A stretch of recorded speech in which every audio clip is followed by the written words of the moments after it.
गरीब के घर हुए 8 जुड़वा बच्चे। हॉल में सोफे पर बैठे हुए यामिनी अपनी बहन से बात कर रही होती है। यामिनी, रिश्ता बिल्कुल भी काटने लायक नहीं है। लड़की देखने में खूब सुंदर और पढ़ी लिखी भी है। यश के साथ उसकी जोड़ी खूब जचेगी और वैसे भी शादी विवाह उम्र से ही सही लगते हैं। क्या पता इस साल बेटे की शादी कर देगी तो अगले साल तक गोद में पोता खिलाएगी।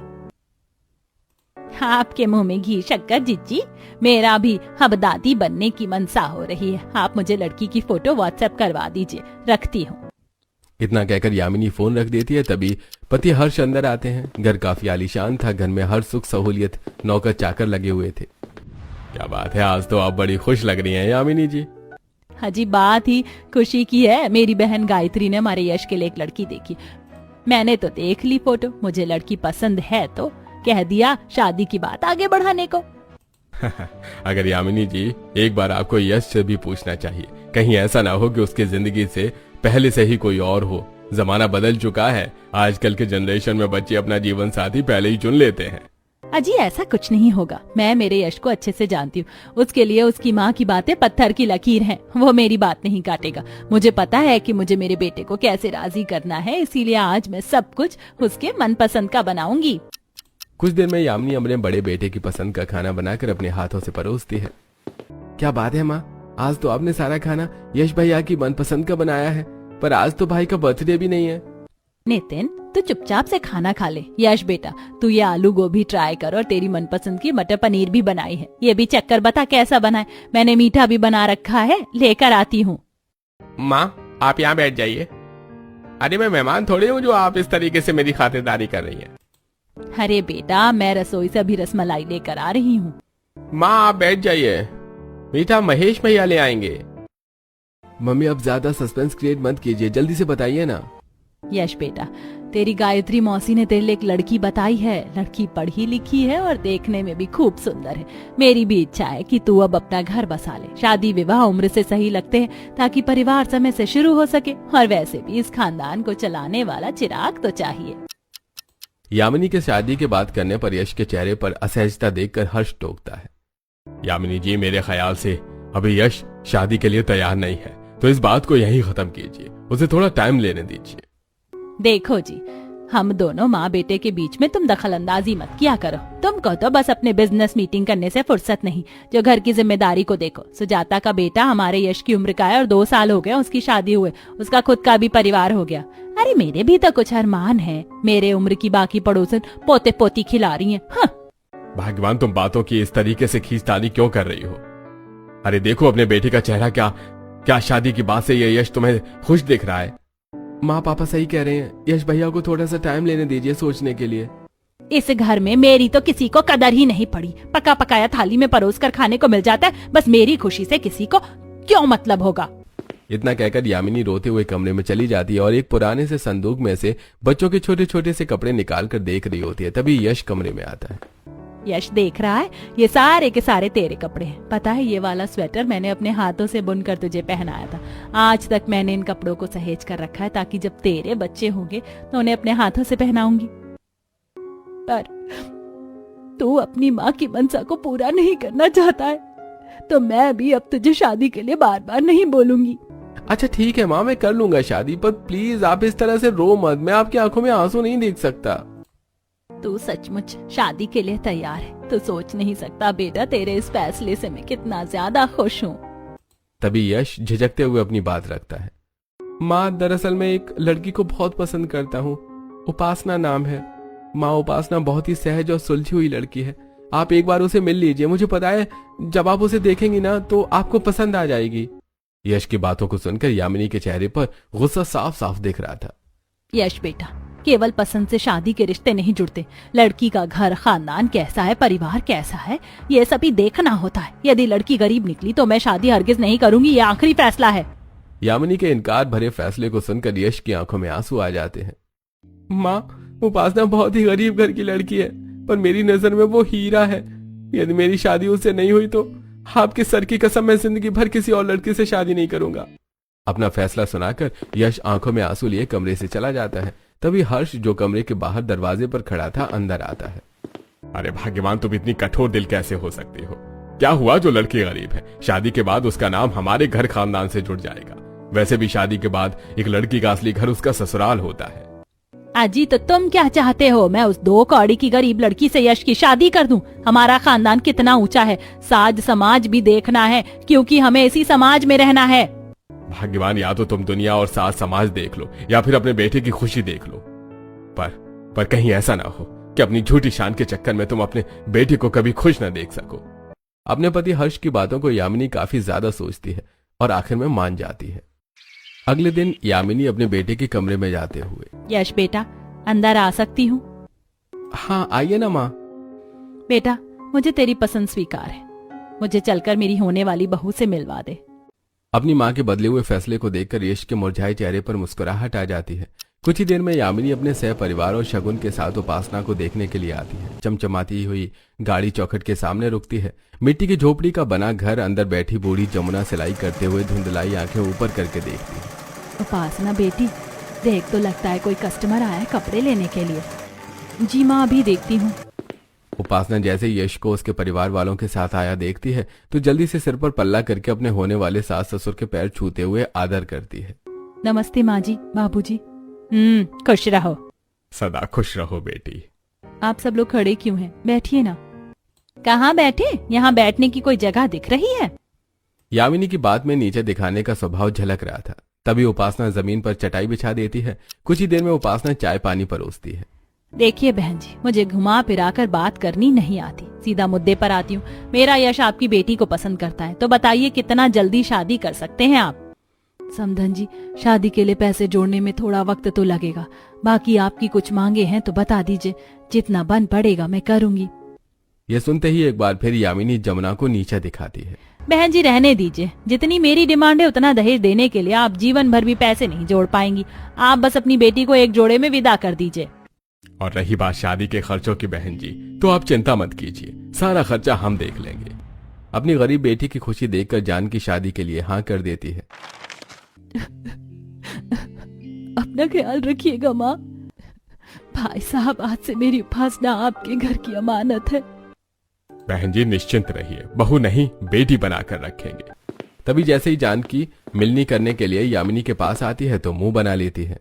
रहने दीजिए, ये मिलनी की रस्म तब करते अच्छा लगता है जब रिश्ता बराबरी में जुड़ा हो। चलो जी, बारात वापस नहीं जाना है। अपनी गरीब माँ के प्रति अपनी सास का ऐसा खराब व्यवहार देखकर उपासना का मन दुख जाता है। इसी तरह उपासना को शादी करके ससुराल आई कुछ वक्त बीत जाता है। माँ जी, प्रसाद। तभी एकदम से उपासना के हाथों से प्रसाद की थाली छूटने लगती है। अरे उपासना बहू, तेरी तबीयत तो ठीक है? पता नहीं माँ जी, 1-2 दिन से चक्कर सा आ रहा है, जी भी घबरा रहा है। यह सुनकर यामिनी के चेहरे पर खुशी उतर आती है। अच्छा माँ, मैं ऑफिस जा रहा हूँ। यश, तू आज ऑफिस नहीं जाएगा, बल्कि अभी के अभी बहू को लेकर हमारे फैमिली डॉक्टर के पास जा। क्या बात है उपासना, तुम्हारी तबीयत ठीक नहीं है? अरे सारे सवाल तू ही कर लेगा, तू बहू को लेकर जा, मैं डॉक्टर को सारी बातें फोन पर समझा दूंगी। थोड़ी देर में यश उपासना को फैमिली डॉक्टर के पास लेकर आता है, जहां वो उसकी प्रेगनेंसी टेस्ट करके देखती है। वहीं घर पर यामिनी लड्डू बना रही थी। उपासना बहू को पिस्ता के लड्डू पसंद है, अच्छे से घी भरकर बनाती हूँ। महेश, आज सारा खाना मेरी बहू की पसंद का बनना चाहिए। आखिरकार मेरी बहू इस खानदान को इतनी बड़ी खुशखबरी देने जा रही है। जी मालकिन, आपने जो जो बनाने के लिए बोला था बन रहा है। दूसरी तरफ हॉस्पिटल में कुछ देर बाद। क्या हुआ डॉक्टर? मेरी रिपोर्ट में सब कुछ ठीक तो है? आई एम सॉरी मिसेस यश सिंधिया, मुझे बड़े दुख के साथ कहना पड़ रहा है, लेकिन आप इन फ्यूचर कभी मां नहीं बन सकती, क्योंकि आपके फैल्लोपियन ट्यूब में मां बनने की क्वालिटी नहीं है। डॉक्टर की बात सुनकर उपासना को बड़ा धक्का सा लगता है। उसकी आंखों से गिरते आंसू थमने का नाम नहीं ले रहे थे। डॉक्टर साहब, ऐसा कैसे हो सकता है? यश जी देखिए ना, डॉक्टर साहब क्या कह रही है। उपासना, खुद को संभालो, चलो घर चलते हैं। टूटे हुए मन के साथ दोनों घर आते हैं। यामिनी हाथों में लड्डू लेके खड़ी थी। यश, तू आ गया? क्या आया रिपोर्ट में? मैं दादी बनने वाली हूँ ना, ले बहू लड्डू खा। उपासना छलकती आंसुओं से अपनी सास को देखकर फूट फूट कर रोने लगती है। बहू, तू रो क्यों रही है? यश, क्या कहा डॉक्टर ने? तुम दोनों में से मुझे कोई कुछ बताएगा? माँ, डॉक्टर ने कहा है कि उपासना कभी माँ नहीं बन सकती। ये सुनकर यामिनी के हाथों से लड्डू से सजी थाली जमीन पर गिर जाती है और वो गुस्से में अपनी गरीब बहू को कोसने लगती है। अरे जब ये 2 कौड़ी की गरीब इस खानदान को औलाद नहीं दे सकती तो ये कलंक इस घर में रहकर क्या करेगी। अरे ऐसी औरतें श्राप हैं इस घर आने के लिए, निकल मेरे घर से। यामिनी कठोरता से बेचारी गरीब बहू को बाल नोचते हुए खींचने लगती है। माँ जी मुझे छोड़ दीजिए। अरे यामिनी तुम क्या कर रही हो? अरे इतनी निर्दयी कब से हो गई तुम? हाँ बन गई हूँ मैं निर्दयी हूँ। इस निसंतान बहू से मुझे कोई मोह नहीं है। अब मुझे ये एक आंख नहीं जच रही, कह दो इसे मेरी नजर से दूर हो जाए। इसी तरह से कुछ वक्त बीत जाता है। यामिनी उपासना के हाथों का खाना पीना बंद कर देती है। माँ जी थोड़ा सा खाना खा लीजिए, आपने 2 दिन से कुछ भी नहीं खाया। अपनी गरीब बहू को खाना लाया देखकर यामिनी उसे गुस्से से घूरती है। तेरी हिम्मत कैसे पड़ गई अपनी बांझ शक्ल लेकर मेरे आगे आने की। माँ जी आप थोड़ा सा खाना खा लीजिए, मैं चली जाऊंगी। सब कुछ आपकी मनपसंद का बनाया है। गुस्से में भरकर यामिनी खाना पलट देती है। तो जैसी बांझ बहू का बनाया खाने से अच्छा है मैं जहर खाना पसंद करूंगी। बिल्कुल गर्म खाना होने के चलते ही उपासना का हाथ जलकर छाले पड़ जाते हैं। रात में उपासना ये तुम्हारा हाथ कैसे जल गया? यश जी वो खाना बनाते वक्त जल गया था। देखते देखते 2 साल गुजर जाते हैं। एक दिन पड़ोसन विद्यावती मिठाई लेकर यामिनी के घर आती है। ये लो यामिनी बहन लड्डू खाओ, मेरी बहू के बच्चा होने वाला है। यह सुनकर यामिनी का मुंह उतर जाता है। बहुत बहुत बधाई हो बहन। देख लो बहन 2 महीने के अंदर अंदर मेरी बहू ने खुशखबरी सुना दी और तुम्हारी बहू को तो शादी करके आए 2 साल हो गए, अभी तक बच्चा नहीं किया। वैसे बुरा मत मानना लेकिन मुझे सुनने में आया कि तुम्हारी बहू माँ नहीं बन सकती, सच बात है क्या? विद्यावती को चुटकी लेते देखकर यामिनी गुस्से से आग बबूला हो जाती है। देखो बहन ये मेरे परिवार का मसला है, समझ गई? और मुझे तो ये समझ में नहीं आता लोगों के पास कितना समय है जो दूसरों के घर में क्या चल रहा है क्या नहीं, जो सुनने के लिए कान खड़े किए रहते हैं। अरे तो तुम मुझको क्यों गुस्सा दिखा रही हो? ये तो वही बात हो गई नेकी कर दरिया में डाल। मैं तो बस तुम्हें यही बोलूंगी कि अगर बड़े बेटे को बच्चा नहीं हो रहा तो वक्त मत गवाओ, बल्कि अपने छोटे बेटे की शादी कर दो। अब तुम्हारा छोटा लड़का भी शादी के लायक हो गया है, उसकी शादी करवा दो। दूसरी बहू आएगी तो वो तुम्हारे घर को बच्चा दे देगी। इतना कहकर विद्यावती चली जाती है, लेकिन यामिनी के दिमाग में अब उसकी बातें घूमने लगती हैं, जिसे अब कुछ दिनों में अब अपने छोटे बेटे के लिए नताशा नाम की अमीर घर की लड़की से शादी करवाकर बहू बनाकर ले आती है। अमीर घर से होने की वजह से नताशा का नेचर बहुत ही ज्यादा घमंडी था। देखते ही देखते उसकी शादी को 1 हफ्ता हो जाता है। जेठानी जी मेरी कॉफी कहाँ है? बस लाई नताशा 2 मिनट। जल्दी जल्दी कप में कॉफी डालते हुए गर्म कॉफी उपासना के हाथ पर छलक जाती है। ये लो नताशा तुम्हारी कॉफी विदाउट शुगर वाली। जेठानी जी आप मेरी कॉफी 10 मिनट लेट लेकर आई हैं। मुझे हर चीज अपने फिक्स टाइम टेबल पर चाहिए होती है। नताशा मैं रसोई में व्यस्त थी, सुबह के वक्त बहुत सारे काम होते, पापा जी को चाय देनी थी और सभी का लंच भी बनाना होता है, इसीलिए जरा सी लेट हो गई। और वैसे भी अब तुम्हारी शादी को 1 सप्ताह हो गया है तो तुम रसोई में थोड़ा बहुत काम करवाया करो। उपासना अभी ऐसा कह रही होती है कि तभी कमरे में यामिनी को आते देखकर नताशा चालाकी से बात को बदलते हुए रोने का नाटक शुरू करती है। जेठानी जी मैं रिश्ते में आपसे छोटी हूँ, इसका मतलब ये नहीं कि आप मेरे ऊपर दामन चलाओगी। क्या री 2 कौड़ी की गरीब जादी बहू, तूने मेरी नताशा बहू को क्या कहा है? माँ जी मैंने तो केवल देवरानी जी को इतना ही कहा कि थोड़ा बहुत रसोई में मेरा हाथ बटा दिया करें। इस पर यामिनी अपनी गरीब बहू की बेइज्जती मारती है। क्यों तेरे क्या हाथ पैर टूट गए हैं जो तुझे काम करने के लिए अलग से नौकर चाहिए? भूल मत एक खोटा सिक्का भी नहीं लेकर आई तू। तो जैसी बांझ बहू को मैं अपने घर में रहने दे रही हूँ, ये मेरा एहसान है। अपनी सास को इस तरह से अपनी गरीब जेठानी का अनादर करते देखकर नताशा काफी ज्यादा खुश होती है। क्या सॉलिड इंसल्ट की है मम्मी जी ने, बड़ी आई मुझसे चुल मचाने। ऐसे ही थोड़े दिन गुजर जाते हैं। सुबह जब सभी डाइनिंग टेबल पर नाश्ता कर रहे होते हैं, नताशा को उल्टी आती है और वो उठकर बाथरूम में जाती है। ये एकदम से नताशा को क्या हो गया? तभी डाइनिंग टेबल से उठकर यामिनी नताशा के कमरे में आती है।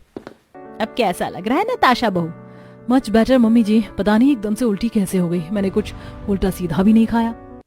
बहू एक बात तो बता, इस बार तुझे महीना आया था? नहीं मम्मी जी, इस मंथ मेरे पीरियड्स मिस हो गए, मैं आपको बताने वाली थी। यह सुनकर यामिनी घर पर डॉक्टर को बुलाती है, जो कि नताशा का चेकअप करती है। पूरा परिवार कमरे के बाहर टकटकी लगाई था। मुबारक हो, आपकी बहू माँ बनने वाली है। हाजी आपने सुना हमारी नताशा बहू, हमारे घर भी बच्चा आने वाला है। भगवान करे मेरी नताशा बहू को जुड़वा बेटा हो। जहाँ पूरा परिवार खुश था, वहीं नताशा अपनी प्रेगनेंसी से नाखुश थी। बहुत बहुत बधाई हो देवरानी जी। उपासना जैसे नताशा की तरफ बढ़ती है तो यामिनी उसका हाथ खींचकर कमरे से बाहर निकालती है। चल मेरे साथ यहाँ से। अजी माँ जी, आप मुझे कहाँ लेकर जा रही हैं? माँ छोड़ दो उस बेचारी को। यामिनी कठोरता से अपनी गरीब बांझ बहू को घर की चौखट से बाहर कर देती है। यामिनी, अब तो तुम्हारी मन की मुराद भी पूरी हो गई। छोटी बहू को बच्चा होने वाला है, तो अब तो बड़ी बहू से गिला शिकवा छोड़ दो। घर में खुशी का माहौल है। अजी घर की खुशियाँ बनी रहे, इसीलिए तो मैंने इस गरीब बांझ बहू को घर से बाहर निकाला है, वरना ये हमारे घर की खुशियाँ खा जाएगी। वैसे भी मेरी छोटी बहू ने इस घर का वंश बढ़ाकर इस 2 कौड़ी की गरीब बहू के मुंह पर कालिक पोत दी। ये कभी बच्चे का मुंह नहीं देख सकेगी। बस कीजिए माँ, अब मैं अपनी पत्नी का अनादर और नहीं सुन सकता। अरे किस मिट्टी की बनी है आप? जब देखो इस बेचारी के दुख को कुरेदती रहती हैं, ताने देकर। नहीं चाहिए मुझे कोई बच्चा, और अब इस घर में मैं भी नहीं रहना चाहता। यामिनी, तुम क्या कर रही हो? बच्चों को रोक लो, वो जा रहे हैं। चाहते हैं तो जाने दीजिए। जब गरीबी में रहकर नमक रोटी जोड़ना पड़ेगा तब माँ का मोल पता चलेगा इन्हें। यश यामिनी के स्वभाव के कारण अपने आलीशान घर को छोड़कर अब गरीबी में रूखा सूखा खाकर गुजारा करने लगता है। वहीं दूसरी तरफ यामिनी अपनी अमीर प्रेग्नेंट बहू का काफी ज्यादा देखभाल करती है। इसी तरह उसकी प्रेगनेंसी के महीने बढ़ते हैं। नताशा बहू, ये लो, मैंने तुम्हारे लिए देसी घी ड्राई फ्रूट डालकर दूध बनाए से पी लो। डिलीवरी के दिनों में ऐसा दूध पीने से नॉर्मल डिलीवरी के चांसेस बढ़ते हैं। पता है हमारे टाइम में औरतें यही घर का दूध घी पीकर 8-8 बच्चों को जन्म दिया करती थी। थैंक यू मम्मी जी, आप मेरी कितनी देखभाल करती हैं। नताशा अपनी सास के आगे झूठा दिखावा करती है और सास के कमरे से जाते ही अभी से यह हाल है, पता नहीं डिलीवरी तक इस दूध के ग्लास का साइज कितना बढ़ेगा। मुंह भींचकर नताशा दूध को डस्टबिन में डाल देती है, जो कि यामिनी खिड़की से देख लेती है और उसका मन खट्टा हो जाता है। मैंने कितने दिल से बहू के लिए दूध बनाया था, उसने फेंक दिया। कोई नहीं। यामिनी खुद को पूरी तरह से अपनी अमीर बहू के आने वाले बच्चों की सेवा पानी में झोंक देती है। उसके खाने पीने के लिए ड्राई फ्रूट से लेकर हर चीज भर कर रखती है। वहीं उपासना गरीबी में आधा पेट भोजन को भी मोहताज थी। केवल 1 मुट्ठी आटा पड़ा हुआ है, यश जी को रोटी बनाकर दे देती हूँ। कम आटा देखकर उपासना रोटी बनाती है। यश जी खाना खा लीजिए। उपासना, लाओ आज एक साथ खाना खाते हैं। यश जी मैंने तो कब का खा लिया, आप खा लीजिए, मेरा पेट भर गया है। यश की आंखों में आंसू छलक जाते हैं। उपासना, झूठ क्यों बोलती हो? मैंने देख लिया आटा नहीं था। आओ खा लो। दोनों थोड़े से एक दूसरे को कौर बनाकर खिलाते हैं। तभी उपासना को एकदम से उल्टी आती है। उपासना, तुम ठीक तो हो? यश जी 2-4 दिनों से मुझे काफी उल्टी हो रही है, मुझे लगता है मेरे पैर भारी हैं। उपासना की आंखों में फिर दोबारा बच्चे की आस जगती है। ये देखकर यश भारी मन से कहता है, उपासना, तुम्हारा माँ बनना संभव नहीं है। तुम्हें पता है डॉक्टर ने साफ साफ मना कर दिया है कि तुम माँ नहीं बन सकती। और वैसे भी इस गरीबी में हमारे खुद के खाने के नहीं है, हम बच्चे को कहाँ से खिलाएंगे। इसी तरह कुछ दिन गुजर जाते हैं। तभी एक दिन कुछ किन्नर बधाई लेने यामिनी के घर आती हैं। अरे लाओ जी लाओ, बच्चों की सौगात लेने आई हैं हम। तभी किन्नर की टोली को देखकर नताशा बहुत मजाक उड़ाती है। हद है कसम से, घर बसानी भिखारी पहले आ गए, अभी बच्चा पैदा भी नहीं हुआ पर तुम लोग पैसे मांगने आ गए। अरे बेटी, बच्चे आने की खुशी नहीं है क्या तुझको? हम तो खुशी की सौगात लेने आई हैं। नताशा बहू, इन लोगों की दुआ लेनी चाहिए, इनकी दुआ बच्चों को बहुत ज्यादा लगती है। मम्मी जी, आप भी कैसी दकियानूसी बातों को मानती है। मुझे अपने बच्चों के लिए उनकी दुआ नहीं चाहिए। चलो जाओ यहाँ से। घमंड में चूर नताशा बगैर कुछ दिए उन्हें चौखट से खाली हाथ लौटा देती है, जिसके बाद वो गरीब बहू की दहलीज पर आते हैं। अरे बेटी, 1 गिलास पानी पिलाएगी क्या? आए तो बधाई लेने और दुआ देने थे, लेकिन इस औरत ने जिस तरीके से हमारा अनादर किया, कभी खुश नहीं रहेगी। हमारी बात कभी खाली नहीं जाती। उस किन्नर की ऐसी बातें सुनकर गरीब बहू संकोच में आ जाती है। नहीं नहीं, भगवान के लिए आप लोग ऐसा मत कहिए, दुआ देने आई हैं, दुआ देकर जाइए। मेरी सास उस बच्चे के लिए बहुत ही ज्यादा आस लगाकर इंतजार कर रही है। अगर वो उम्मीद भी उनसे छिन गई तो वो सह नहीं पाएंगी। उपासना का निश्चल मन देखकर किन्नर उसकी सराहना करती है। बेटी, हमने तो आज तक बहू को आते ही घर तोड़ते देखा है, लेकिन तू इतना कुछ सहन करके भी उनके लिए कितना सोच रही है। भगवान तेरे बाल बच्चे बनाए रखे। किन्नर जैसे गरीब बांझ बहू को बच्चों का आशीर्वाद देती है तो उसकी आंखों से आंसू आ जाते हैं। काश कि आपका आशीर्वाद मुझको लग जाता, लेकिन मेरी गोद कभी नहीं भर सकती क्योंकि मेरी कोख सूनी है और बगैर बच्चों के एक औरत जीवन भर आधी औरत कहलाती है। बेटी हमारी बात कभी खाली नहीं जाती। तेरी कोख पर लगा बांझपन का गांठ खुल जाएगा। तू 1 नहीं 2 नहीं बल्कि 8 बच्चों को जन्म देगी, जैसे देवकी ने दिया। तभी उपासना अपनी झोपड़ी के अंदर से मुट्ठी भर चावल लाकर उन्हें देती है। लगभग 2-3 महीने में ही उपासना का पेट लगभग 9 महीने जितना बड़ा होने लगता है, जिसे देखकर पड़ोसन काफी ज्यादा बातें बनाती है। हाय हाय, देख रही हो तुम विद्यावती बहन, लगता है इस यामिनी की गरीब वाली बहू पेट से है। अरे मगर इसका पेट तो देखो, गर्भवती औरतों की तुलना में कुछ ज्यादा नहीं निकला है। जैसे 1-2 नहीं बल्कि इसके पेट में 7-8 जुड़वा बच्चे हों। अरे मगर 8 बच्चों को पैदा करना बड़ी बात नहीं है, लेकिन इस गरीबी में उनका पालन पोषण ये लोग किस कदर करेंगे। भगवान ना करे उतने बच्चे हों, वरना यामिनी का बताओ तो उसकी गरीब बहू के साथ पहले ही कितना खराब है। पता चले 8 बच्चे देखकर उसे ताने दे देकर मार ही डालेगी। उन दोनों पड़ोसन की बातें जब यामिनी के कान में जाती हैं तो वो इस बात को पुख्ता करने के लिए गरीब बहू की झोपड़ी में आती है, जहां वो ठंड में ठिठुरते हुए बच्चों का बिस्तर बना रही थी। यकीन नहीं होता कि मैंने 2-3 बिस्तर एक दिन में तैयार कर दिया। अरे माँ जी आप आइए ना। यामिनी आंखें जमाकर अपनी गरीब बहू के पेट को देखती है और बिना एक शब्द बोले मुंह मोड़ कर चली जाती है। कुछ दिनों में नताशा सिजेरियन डिलीवरी से बच्चे का जन्म देती है। तभी यामिनी हाथों में कुछ पुराने कपड़े बच्चे को पहनाने के लिए लेकर आती है। अरे अरे मेरे राज दुलारा, देखो दादी कपड़े लेकर आई हैं। पुराने कपड़े देखकर नताशा पहनाने से मना कर देती है। 1 मिनट मम्मी जी, आप एक ऐसे फटीचर से कपड़े मेरे बच्चों को पहनाने वाली हैं? नताशा बहू, ये नितिन के कपड़े मैंने सालों से सहेज कर रखे हुए थे। मेरी इच्छा थी उसके बच्चे उसके कपड़े पहने। नो वे मम्मी जी, अरे मेरा बच्चा पुराने कपड़े नहीं पहनेगा। मैं बच्चों के लिए कपड़े कैरी करके लेकर आई हूँ। मेरे उस बैग में कपड़े रखे हुए। नर्स आप प्लीज मेरे बच्चों को कपड़े पहना दीजिए। नर्स यामिनी की गोद से बच्चा लेकर उसे नए कपड़े पहना देती है। लगभग 2-3 दिनों में डिस्चार्ज होकर अब नताशा घर आती है। लल्ला लल्ला लोरी दूध की कटोरी। अरे मेरा प्यारा पोता, दादी के हाथों से मालिश करके देखना, मैं तुझे 1 महीने में कैसे हट्टा कट्टा कर दूंगी। तभी नताशा कमरे से बाहर आती है और यामिनी को अपने बच्चे की मालिश करते देखकर उसे छीन लेती है। मम्मी जी, आप में जरा सी भी सेंस नाम की चीज नहीं है। आप मेरे बच्चे को ये कैसे तेल से मालिश कर रही हैं? अगर उसे रैशेस हो गया तो?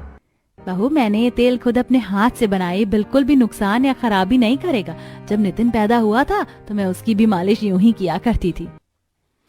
मम्मी जी, ये आपका जमाना नहीं, बच्चों की स्किन सेंसिटिव होती है। अगर आपको मालिश करने का इतना ही मन है तो थोड़े दिनों में आपकी गरीब बहू के बच्चा होने वाला है, उसकी मालिश करके अपनी इच्छा पूरी कर लेना। मैंने अपने बच्चे के लिए बेबी केयर टेकर लगवा लिया है, अब वही मेरे बच्चे का ख्याल रखेगी। इतना कहकर नताशा अपना बच्चा लेकर चली जाती है। अंदर ही अंदर यामिनी अपनी गरीब बहू से किए गए बर्ताव के लिए अफसोस खा रही होती है। अब उपासना को 9वां महीना चढ़ जाता है, लेकिन भारी पेट में भी वो सारा काम खुद ही करती है और देखते ही देखते उस गरीब बहू के घर 8 बच्चे जन्म लेते हैं। पड़ोस वाले सभी लोग उपासना को आकर देख जाते हैं। देख लो भाग्यवान, तुम जिस बहू को बांझ बोलते नहीं थकती थी, भगवान ने भी उसका दुख देखकर उसके कलंक को दूर करके उसके चेहरे पर उजाला चमका दिया और हमारी बड़ी बहू ने इस खानदान को 8 जुड़वा बच्चे दिए हैं। चलोगी नहीं देखने? यामिनी रोते हुए अपने पति की ओर देखती है। जी, मैंने उसके साथ इस कदर बुरा किया कि मैं कौन सा मुंह लेकर जाऊं। अंत में यामिनी अपने गरीब बहू के चौखट पर आती है, जहां घनघोर ठंड में उसकी गरीब बहू और 8 बच्चे बिस्तर के अभाव में ठंड से ठिठुर रहे थे, जिसे देखकर उसका कलेजा रो जाता है। माँ जी आइए ना। अरे बहू लेटी रह, अभी तेरा शरीर कच्चा है, ऐसे में आराम की जरूरत होती है। जैसे ही यामिनी अपनी गोद में अपने पोते पोती को उठाकर खिलाती है कि आंखों में खुशी के आंसू आ जाते हैं। चल बहू अपने घर चल। अजी कह दो इसे, मैं यहाँ अपनी बहू और पोते पोती को लेने आई हूँ। यश अपनी माँ से गले लगकर बहुत रोता है। आखिर में यामिनी अपनी गरीब बहू और 8 बच्चों को घर ले जाती है।